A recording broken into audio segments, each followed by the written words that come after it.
आजिर चिंताकल्प सुप्रसिद्ध भक्त प्रवर और कवि थिले तुलसी दास। अन्य रचना मध्य तांक द्वारा हिंदी भाषा रे रचित रामचरित मानस प्रसिद्ध लाभ करिछि।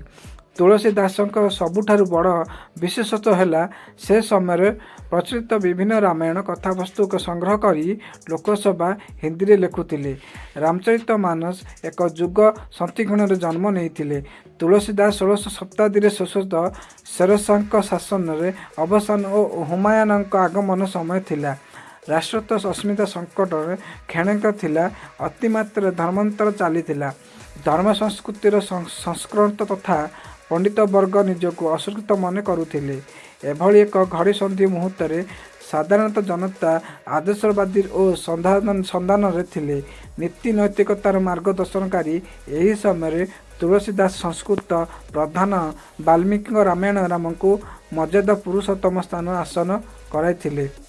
व्यापक धर्मांतर क्षण जन्म सम्मुखरे जड़े निष्कर्ष व्यक्तित्व को उपस्थापित करथिले।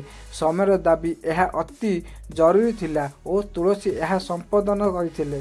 प्रभु श्री रामचंद्र सर्वगुण संपूर्ण व्यक्तित्व थिले।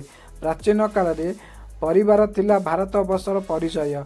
आधारित पारिवारिक जीवन रे निज मुहूर्त प्रक्षणपन करथिले।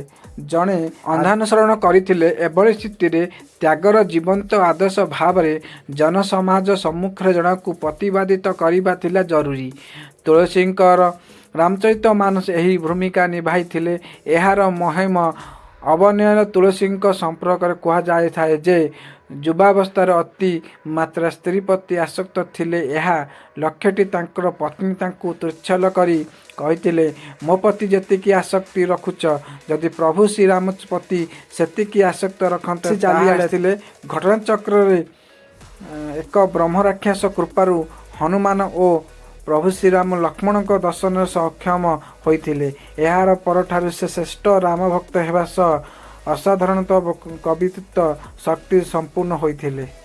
यदि मो वीडियो भल लागे तो लाइक शेयर कमेंट सब्सक्राइब भूलिबेनी। रहिल नमस्कार।